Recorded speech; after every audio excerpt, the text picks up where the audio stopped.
Olá, pessoal, tudo bem? Sejam muitíssimo bem-vindos a mais uma edição do Legal Talk, a sua série de lives semanais sobre direito e tecnologia.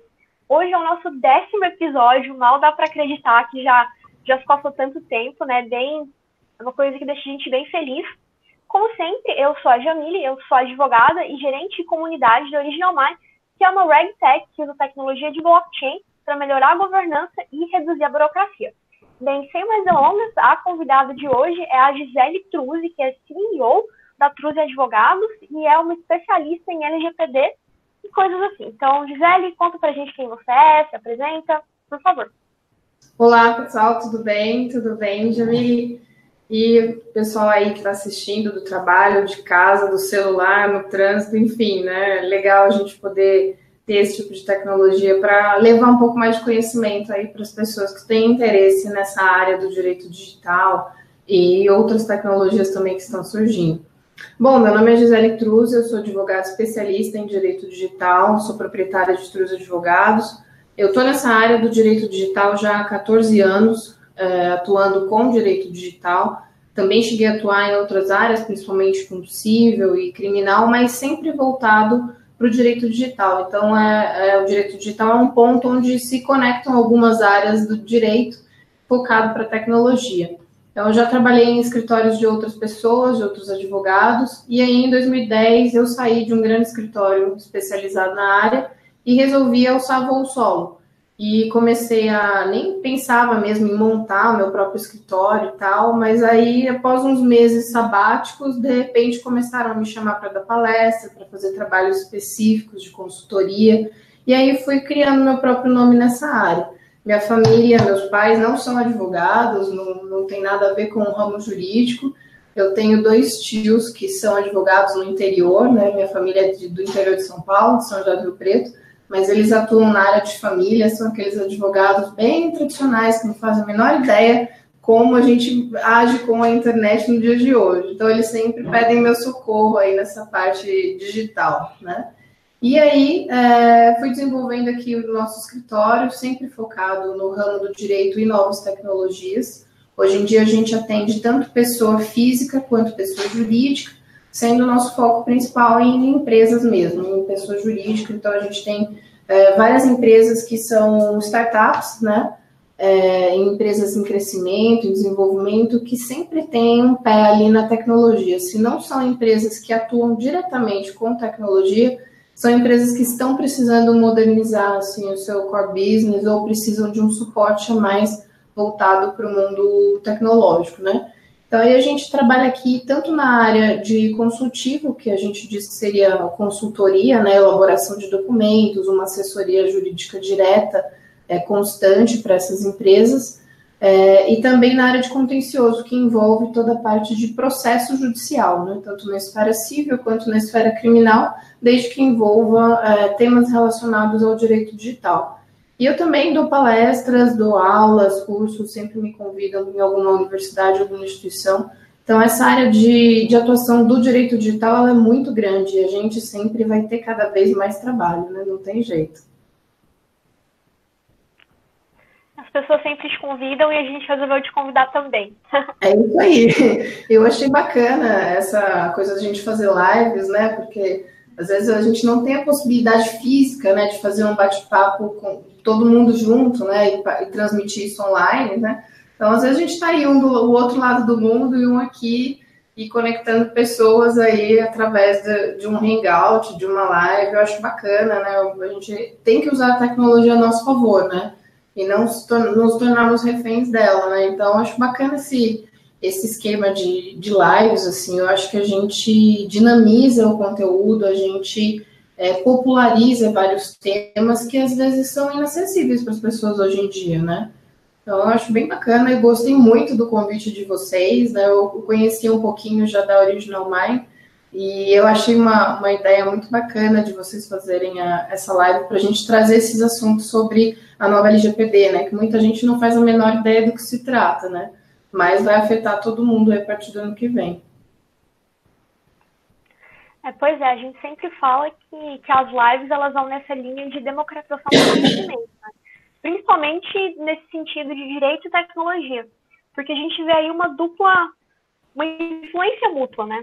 Tanto a tecnologia chega para o direito, como o direito chega para a tecnologia. Eu acho bem interessante que você sempre fala que o direito digital, ele não é uma coisa só, né? Na verdade, são várias áreas do direito que são influenciadas por essa tecnologia e trazem novos tipos de problemas. Então, assim, na sua experiência de pessoa que está atuando com o direito digital e que vê essa relação muito próxima entre direito e tecnologia, como que é esse crescimento das legal techs no Brasil? Como você vê isso? Essas startups que estão chegando e trazendo inovação para o mundo do direito? Eu acho sensacional, assim, eu acho que essas novas empresas, as legal techs, as startups, as fintechs, elas estão dando um empurrão em alguns ramos do direito que até então estavam meio que acomodados, né? Que não se preocupavam em lidar com muita tecnologia. Então, acho que essas empresas, até por terem um outro tipo de constituição, né?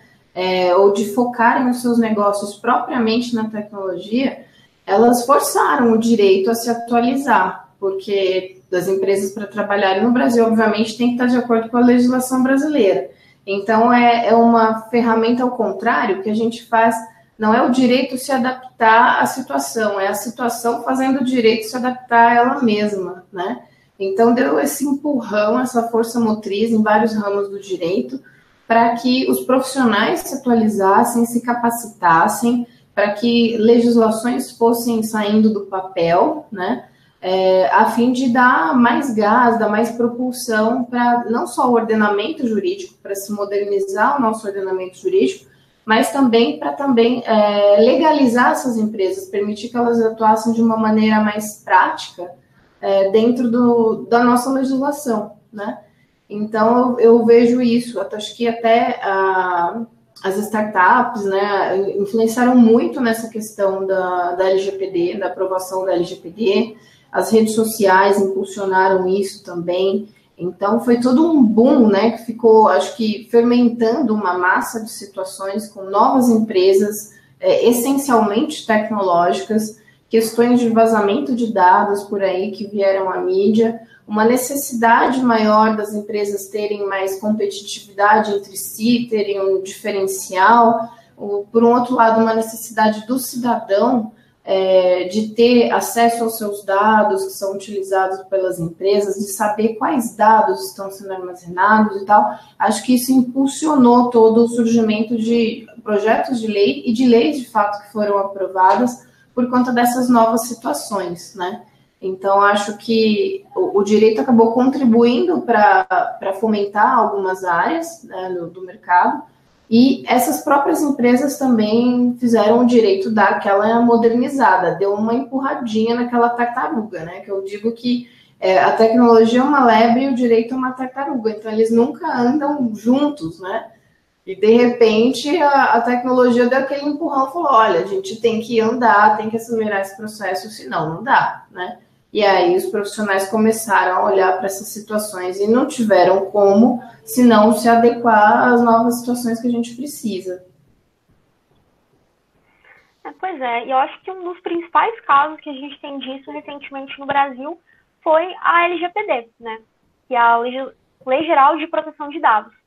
Mas que, apesar de ter sido tão importante assim, a Gisele me mandou uma pesquisa da Serasa, que fala que 75% das pessoas entrevistadas disseram que ou não conhecem ou conhecem muito pouco sobre essa tal de LGPD.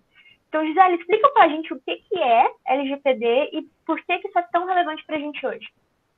A LGPD é uma lei brasileira, né, 100% nacional, que ela foi baseada no GDPR, né, no Regulamento Europeu para a Privacidade de Dados, que é uma lei europeia que já estava em andamento há muito tempo, né? Ela já estava sendo gerada há muito tempo na Europa, na Comunidade Europeia, e ela foi aprovada em maio, e com isso todos os países da Comunidade Europeia já entraram em adequação a essa norma, porque eles passaram por um processo de mais ou menos 2 anos de adaptação, né?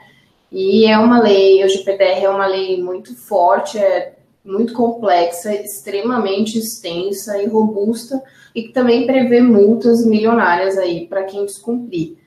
E com o GPDR sendo aprovado, gerou-se uma condição essencial para esses países europeus de efetuarem negócios comerciais internacionais somente com outros países que também possuíssem uma legislação semelhante.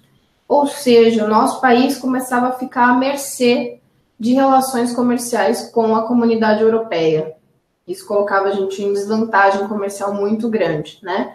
E grande parte dos países da América Latina já possuem uma lei específica sobre proteção de dados. O Paraguai, a Argentina, o Chile, a maioria deles já tem. Nós ali éramos alguns dos únicos que ainda não tinham nada a respeito. Então, esse cenário internacional todo gerou uma pressão muito grande para o Brasil ter, de fato, uma lei específica que tratasse de proteção de dados pessoais e privacidade.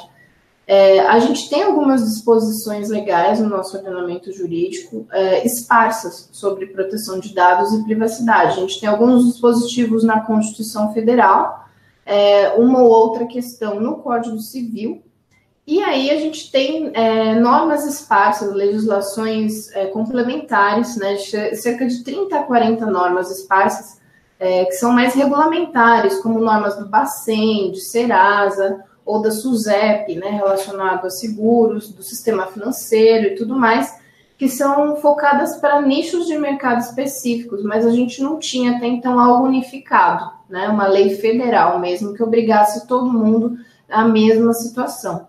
E aí, devido a essa pressão internacional, a Europa já com a sua lei aprovada, grande parte da América Latina já com sua legislação aí também, alguns de longa data, o Brasil aí começou a entrar numa desvantagem comercial mesmo, né? E aí aconteceram aqueles vazamentos relacionados ao caso do Facebook, a Cambridge Analytica, né? Que também começaram a mostrar para a comunidade internacional o quanto era importante se legislar, ter padrões específicos sobre privacidade e proteção de dados.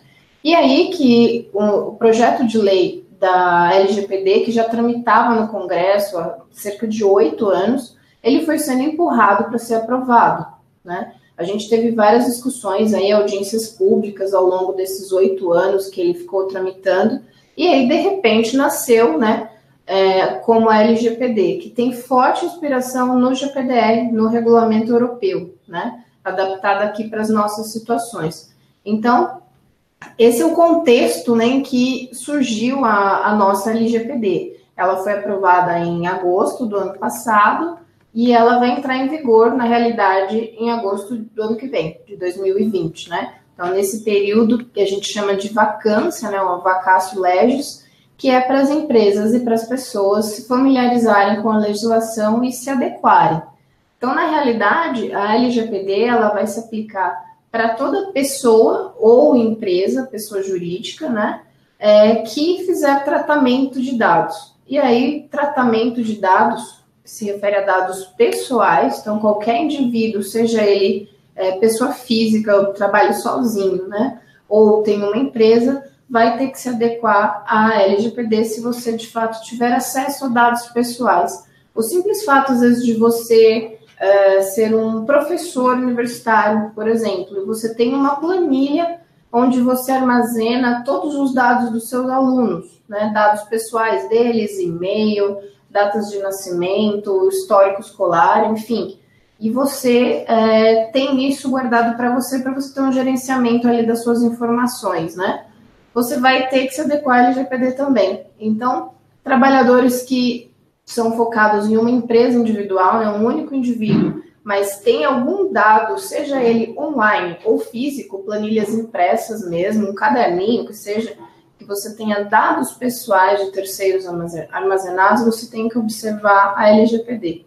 E aí, então, a LGPD coloca como responsáveis por esse tratamento de dados algumas figuras, né? Então, a gente tem a figura aí do controlador de dados, que seria aquele indivíduo que ele tem a posse desses dados, né? Então, a gente tem a ideia de que os dados, eles são do titular, do indivíduo, dono daqueles dados mesmo, né? Nós aqui, cada um, com os seus próprios dados pessoais. E o controlador é a empresa que tem acesso a isso. Um exemplo, vamos colocar a Original Mine, né? Tem os dados dos seus próprios clientes, né? Como pessoas físicas, por exemplo. Então, a Original Mine é controladora desses dados. Supondo que a Original Mine repasse para uma empresa terceira esse tratamento de dados, a organização desse banco de dados em finalidades específicas. É aí essa empresa terceira que vai fazer de fato esse gerenciamento dos dados, esse tratamento, aí é tida como processador dos dados. Então, a gente tem algumas dessas figuras principais alocadas dentro da LGPD, e essas figuras vão ser responsáveis por esse tratamento de dados, ou seja, qualquer dado pessoal que esteja de posse ou do controlador dos dados ou do processador dos dados e ocorrer um vazamento desse dado para terceiros, para a sociedade, na internet, enfim, é responsabilidade dessas duas figuras, dos processadores de dados e dos controladores. Eles possuem uma responsabilidade solidária nisso, o que é muito importante, né? Porque a gente não tinha ainda nada definido a respeito quanto a vazamento de dados. A gente ia por regras do Código Civil de responsabilidade, né?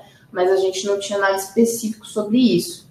E aí eu vejo que a LGPD tem uma dupla função, né, dentro desse contexto, né?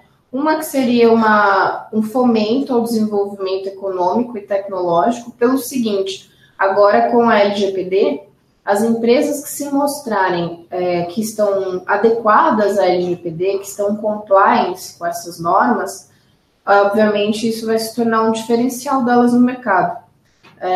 Os clientes, os potenciais clientes vão ver que aquela empresa já é compliance com a LGPD.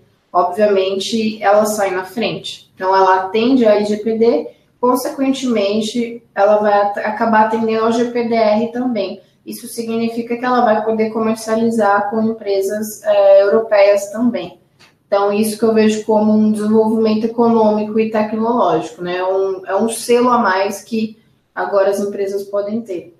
E a outra função, a segunda função que enxergo na LGPD, é também a proteção das liberdades e garantias individuais, né, de cada cidadão.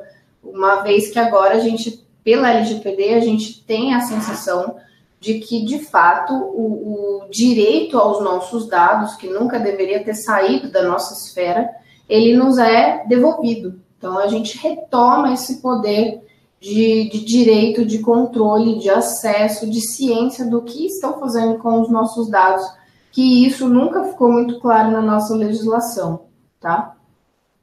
Então, em linhas gerais, basicamente, a LGPD é isso. Tá? Uhum.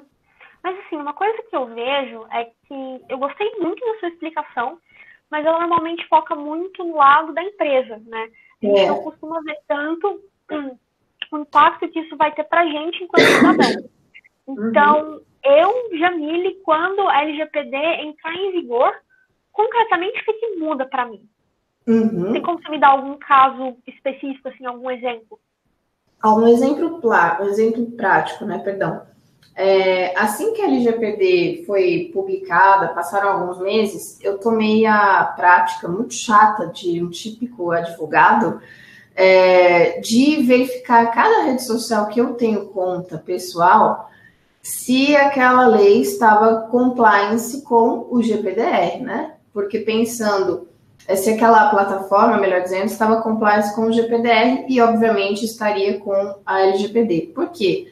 Pensando que Facebook, Instagram, WhatsApp, YouTube, Google, o que seja, são empresas cujos serviços chegam até o nosso país, né, ou a qualquer cidadão brasileiro, eles também têm obrigação legal de estarem de acordo com a LGPD, né? Uma das obrigações é essa, né, para o tratamento de dados pessoais na conformidade da LGPD, é que essa operação de dados ocorra no Brasil, ou que o titular dos dados esteja no território brasileiro, no momento da coleta, ou a empresa que, mesmo estrangeira, mesmo alocada no outro país, ela visa indivíduos, visa clientes, usuários localizados no nosso território. E aí não tem jeito, né? Todas essas empresas aí, esses grandes gigantes da internet, tem os seus serviços que chegam até aqui, né? E tem usuários brasileiros, então sim, vão ter que se adequar ao LGPD. E aí, como um exemplo prático disso, eu comecei a entrar nas configurações do Instagram, do Facebook e tudo mais, para verificar se eu tinha ali em algum botão o direito de acesso aos meus dados pessoais. E eu verifiquei que, por exemplo, o Instagram já tem. Se vocês forem lá naquelas configurações, né, naquela engrenagemzinha, tem um botão específico em que você acessa todos os seus dados e aí ele te dá uma cópia, né? Ele permite que você baixe tudo aquilo que você já publicou no Instagram, todos os comentários que você já fez, todos os stories que você já subiu e por aí vai, tá? Essa é uma forma de a gente ver a prática da LGPD em situações reais. É verificar se a empresa te permite alguma maneira de você ter acesso a todos os seus dados que estão alocados ali na plataforma dela. Uma outra situação é você querer ter o acesso a esses dados, né? Você às vezes não tem um botão específico ali, mas você entra em contato com a empresa e ela te cede. Ela é obrigada pela LGPD a ceder uma cópia dos seus dados para sua conferência, para seu arquivo ou para você migrar para uma plataforma, tá? Um caso prático que eu acho que vai dar um trabalho aí para essas empresas seria um exemplo. Eu tenho conta no Spotify e aí, de repente, surge uma outra plataforma concorrente do Spotify e eu quero migrar para lá. E eu quero transportar todas as minhas playlists do Spotify para lá. Aí eu tenho que entrar em contato com o Spotify e pedir para que eles me passem essa massa de dados das minhas playlists de maneira interoperável, que é outra coisa que a LGPD coloca, ou seja, que as plataformas conversem entre si e que eu possa, então, fazer o upload desses meus dados, das minhas playlists, no concorrente. Isso vai dar uma dor de cabeça para esses caras, que eu não imagino o tamanho, né? Não sei como eles vão ceder esses dados, né? Em que formato que vai ser, se essas plataformas vão se falar entre si, não faço ideia, mas está lá na lei. Então, o cidadão tem o direito de pegar os seus dados e portar para uma outra empresa concorrente, assim como a gente faz com a portabilidade de telefonia móvel. É basicamente isso, né? Isso é algo importante também. Ele também tem o direito de que seus dados sejam excluídos em definitivo. Se você tem uma conta vamos pensar assim, num e-commerce aí, numa grande loja de varejo online, e por algum motivo você teve uma experiência negativa, você não quer mais ter conta lá. Você vai excluir sua conta e você não acha um botão. Eu já fiz esse teste várias vezes em algumas grandes plataformas aí de e-commerce. Muitas não têm essa opção de você excluir a conta e então excluir definitivamente seus dados. Agora elas vão ter que se adequar a isso. Vai ter que ter este dispositivo, um botão específico, alguma maneira do usuário solicitar a sua exclusão por completo desses dados, né? Outra forma também é pedir a correção desses dados. Às vezes tem dados que são incongruentes ali naquela plataforma, que não condizem com a realidade.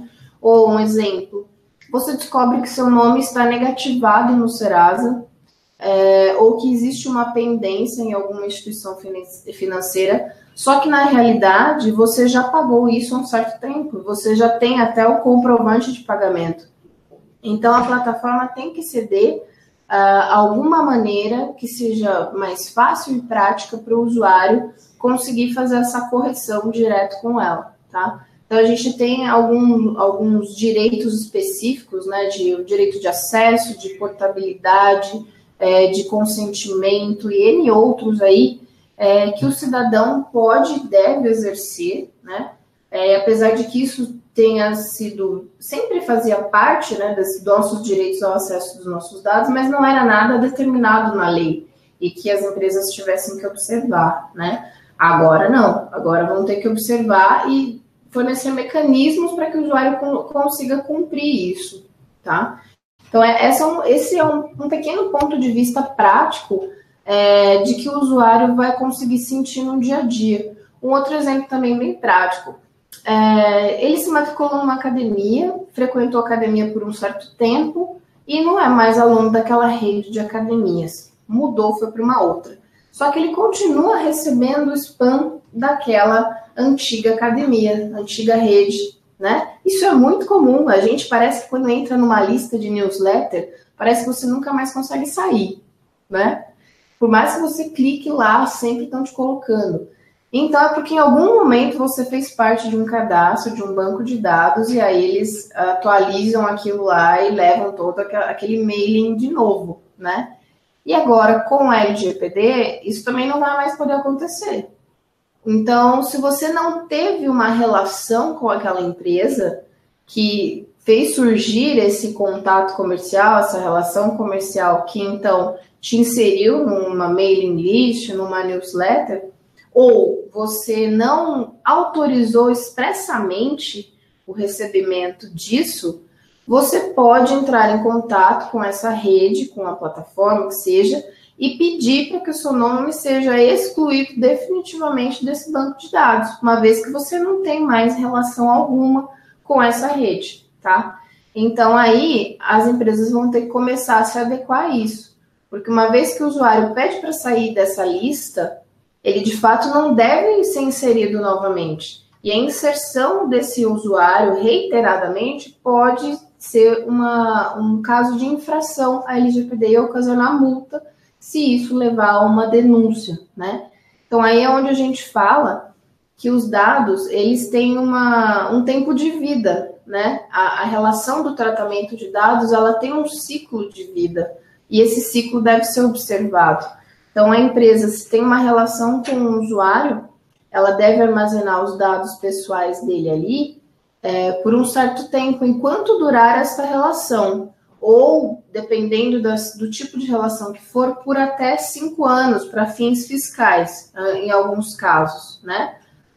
Mas passado esse período, e até muito menos, que a gente pode pensar, se for no Marco Civil, as empresas têm a obrigação de guardar os dados de conexão dos seus usuários por 6 meses, se for um provedor de aplicação, ou por 1 ano, se for um provedor de conexão.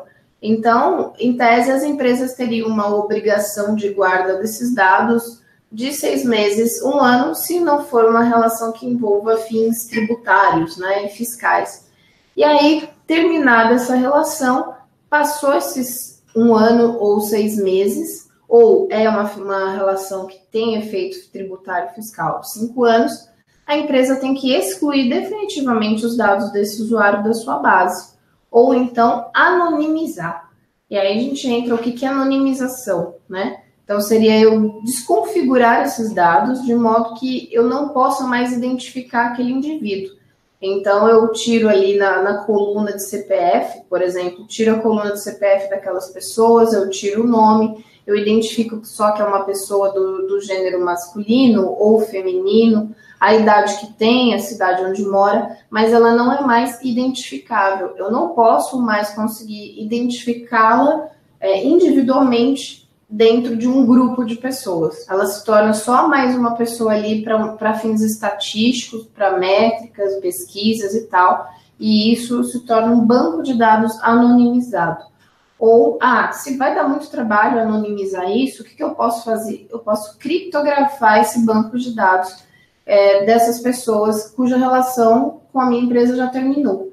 Então, eu criptografo e deixo numa base de dados que vai ficar lá inativa, inacessível. Se eu precisar entrar em contato com alguém dali, eu tenho que decriptar novamente. Então, são algumas maneiras da gente mostrar para o usuário que não existe mais aquela história de que uma vez que você cedeu os seus dados para aquela empresa, a empresa vai poder fazer o que bem entender pelo resto da vida. Acabou aí essa bagunça, né? Então agora as coisas vão ter que ser muito mais definidas, muito mais observadas pelas empresas, e o usuário tem que estar atento a isso, porque ele pode levar isso para frente numa denúncia. Pois é, eu gosto muito quando a gente dá exemplos mais concretos em relação a isso, porque essa noção de dados, quer dizer, por que os dados têm que ser protegidos, por que eu preciso de privacidade de dados, é uma noção muito nova. Eu escrevi um artigo recentemente sobre a evolução do conceito de privacidade. Porque agora a gente está falando, ok, privacidade de dados, mas a maior parte das pessoas não entende por quê. E daí eu estava escrevendo sobre como privacidade é uma noção que ela é historicamente muito recente e ela depende muito de contexto. Então, quando essa noção de privacidade foi começando a surgir, ela estava relacionada à privacidade da casa. Sim. Na verdade, não existia nem ainda o termo privacidade, um direito à privacidade. Existia um right to be left alone, é o direito de você ser deixado em paz. Né? Então, você tinha a sua propriedade, você, enquanto homem branco, detentor de terra, deixando isso muito claro, né? E o direito que você tinha é que pessoas não poderiam entrar lá. Você tinha que ser respeitado no limite daquela cerca, daquele muro. Sim. Depois, quando as comunicações foram começando a evoluir, a gente passa a falar sobre, tudo bem, eu tenho a privacidade do que está numa carta, num cartão postal, num telefonema. E aí sim a gente começa a falar de um direito à privacidade. O primeiro caso que a gente teve de decisão que cita nos Estados Unidos, especificamente direito à privacidade, é do início do século XX. Sabe? É muito, muito, muito recente. E aí tudo bem. A gente antes tinha uma parcela muito pequena da vida que estava nessas comunicações. Eu usava o telefone de vez em quando, eu mandava uma carta de vez em quando. Só que hoje a gente está na internet o tempo todo. A gente está com o celular ligado o tempo todo, a gente está coletando dados o tempo todo. Eu posso ir na esquina comprar um chocolate, o meu GPS está ligado. Ele vai me traquear nesse caminho. Está vinculado ao meu cartão de crédito? Eu fui na loja tal, e eu comprei um chocolate no horário tal. Então, agora, a gente está sempre gerando dados de uma maneira que nunca antes a gente conseguiu fazer. A gente gera muito dado, esses dados agora estão cada vez mais conectados, e nisso gera uma noção que é até difícil de entender, difícil de conseguir, sabe? É tanta coisa, são dados o tempo todo, que a gente mal consegue compreender o impacto que isso tem e por que é que isso tem que ser protegido. E uma coisa que eu acho particularmente muito interessante é que essa mudança no conceito de privacidade, ela se dá muito por conta do desenvolvimento tecnológico e a gente gera de novo essa dinâmica, né? A tecnologia é uma coisa que vem e que pode atacar a sua privacidade. A gente está coletando seus dados e está usando da maneira errada, por exemplo. Mas, ao mesmo tempo, ela também pode ajudar a proteger a sua privacidade. Exato. Então, uma coisa que a gente tem na Original Minds é a identidade blockchain. A ideia de você ter uma identidade blockchain é para você ter, de forma digital, o que seria a sua carteira que você carrega no seu bolso. Na sua carteira você tem os seus documentos, você tem, né, uma infinidade de coisas. E você decide para quem você quer mostrar e quando, porque a carteira é sua. A ideia de uma identidade blockchain é exatamente a mesma. Ao invés de eu ter um pouquinho de dado no Facebook, outro pouquinho no Google, ou na loja, ou na academia, que seja, eu tenho todos os dados comigo e cada vez que essas empresas precisarem, elas têm que pedir a minha permissão, eu tenho que explicitamente falar, você pode usar o meu dado para finalidade tal, mas é só para ela. Né? Então, assim, a tecnologia avança, ela traz a violação, mas ela também traz algumas soluções. E eu acho que essa tensão é um objeto de estudo fantástico. Eu acho que hoje em dia a gente está fazendo um ciclo em relação à privacidade, né? Porque a gente percebe que a sociedade ela se move em ondas, né? Então, cada vez que a gente tem um movimento muito, vamos dizer, por um lado, conservador, aí parece que depois de um tempo a gente tem um movimento muito libertário e aí volta um movimento muito conservador e assim vai. Então, parece que são ondas mesmo, né? Então, essa ideia da privacidade, eu vejo ela agindo assim, ela surgindo assim.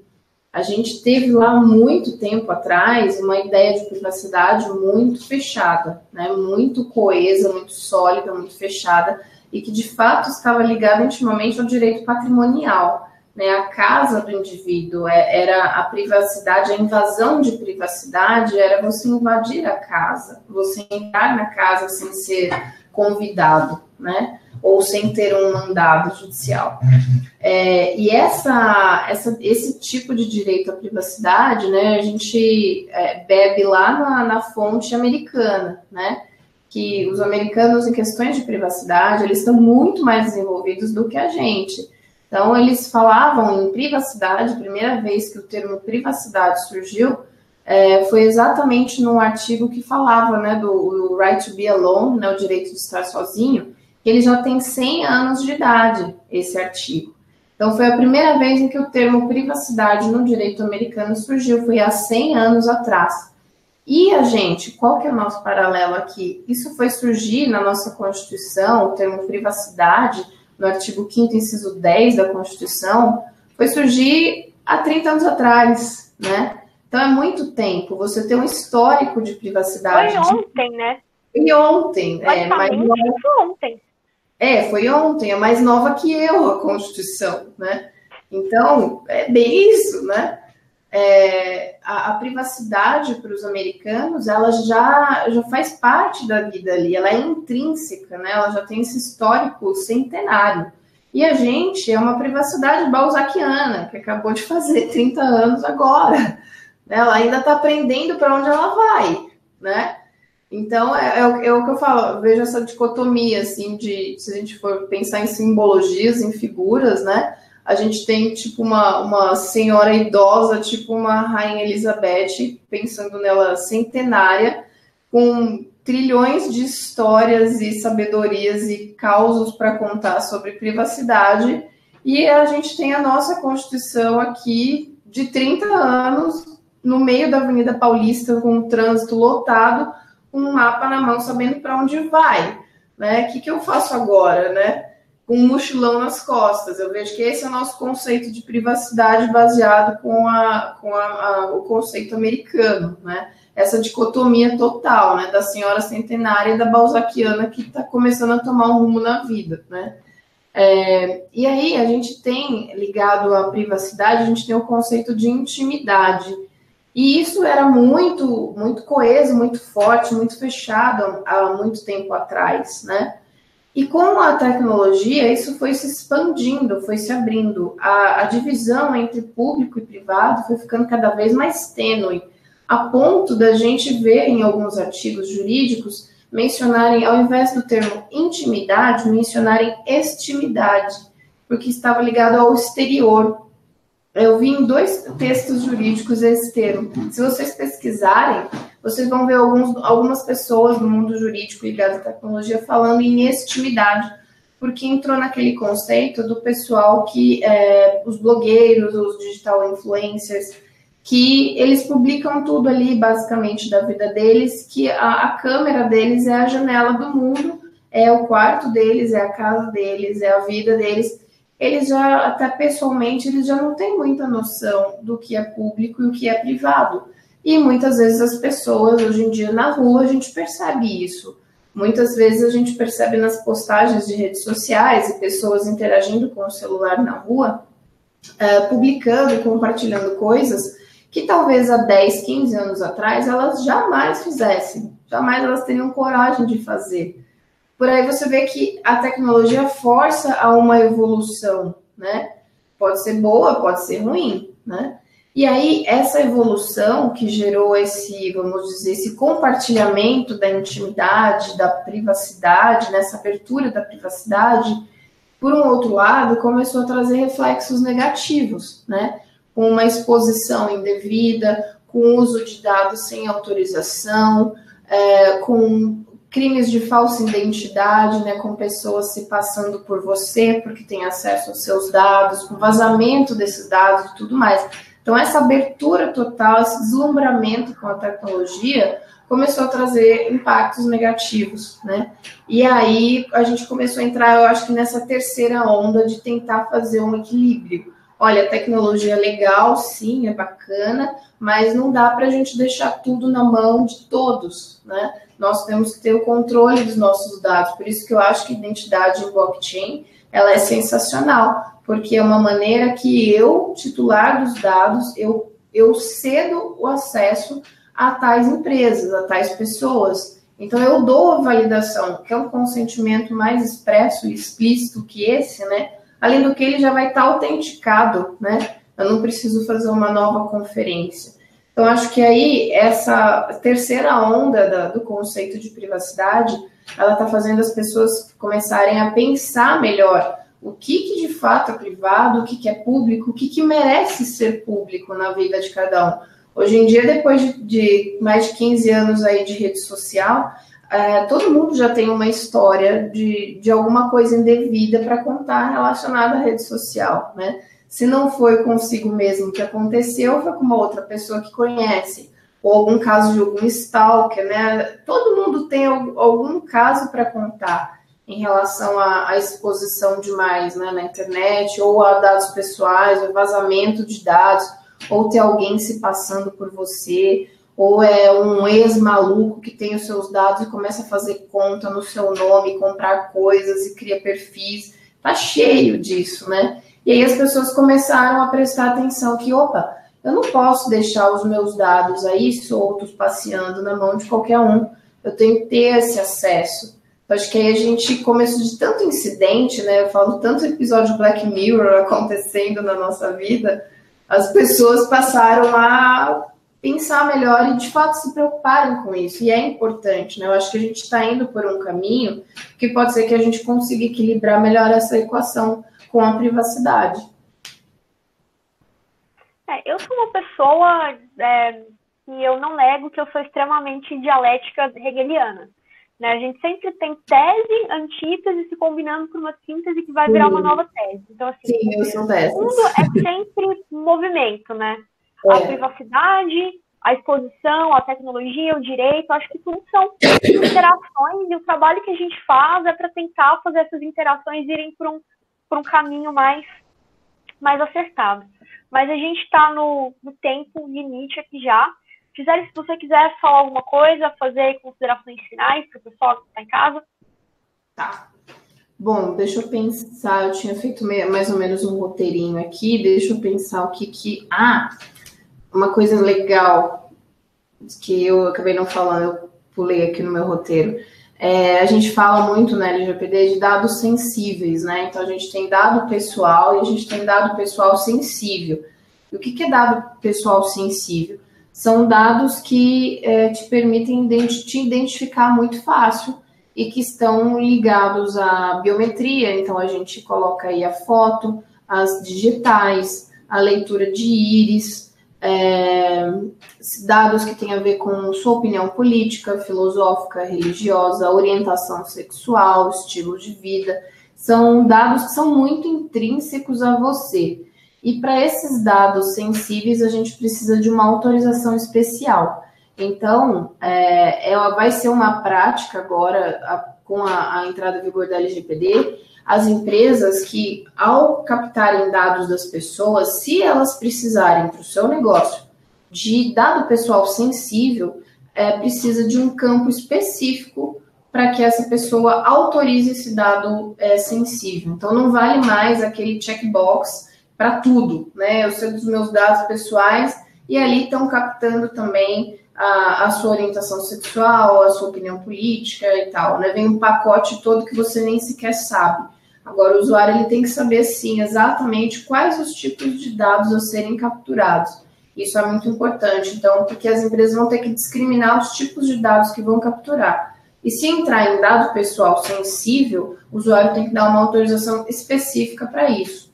Então, se você tiver numa relação com uma plataforma aí em que começar a pedir esse tipo de dados para você, desconfie, pense um pouquinho, vê qual é a necessidade desse dado nessa relação, tá? Para você não ceder informação demais, tá? Acho que é importante a gente prestar atenção nisso, né?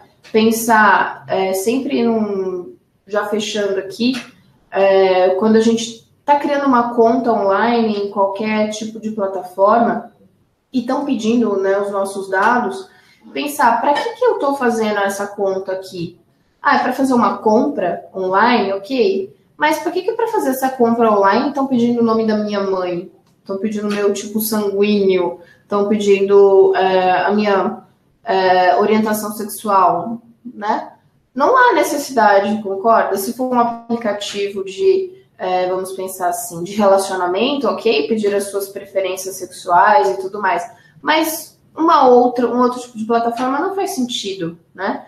Então, a gente começar a questionar, ter essa mentalidade questionadora de que tipos de dados estão pedindo para as relações que a gente está travando no mundo virtual. Porque pode ser que muitas empresas aí estejam fazendo um uso indevido dos nossos dados. E se você perceber que para a finalidade que você vai usar aquela plataforma, aquele tipo de dado não é nada essencial, né?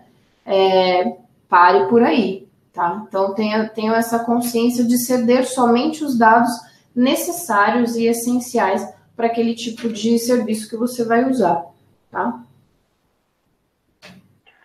Esse é um ponto importantíssimo. Aliás, pessoal, se vocês quiserem uma live só sobre isso, sobre o uso de dados, algoritmos, eu acho que esse é um tema extremamente relevante. Comenta aqui que eu vou convidar a Gisele de novo para uma live especificamente para esse tema. Tenho altos causos sobre algoritmos com cruzamento de dados e inteligência artificial para a gente contar.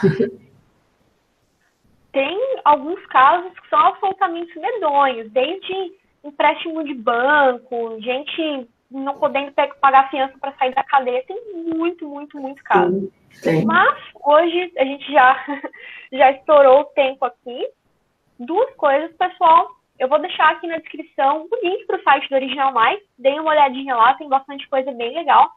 E a segunda coisa, a mais legal de todas, eu vou deixar o link aqui também. A gente está oferecendo 15 minutinhos de consultoria gratuito para vocês. Então, tem alguma coisa do vídeo que vocês não entenderam, vocês querem saber mais sobre o Original Mais, sobre algum produto, entre o link aqui na descrição, conversa com a gente, vocês vão ter esses 15 minutinhos. Bom, um abraço, obrigada demais por terem assistido e a gente se vê na semana que vem. Abraço. Obrigada, pessoal, por terem participado. Obrigada, Jai. E até mais.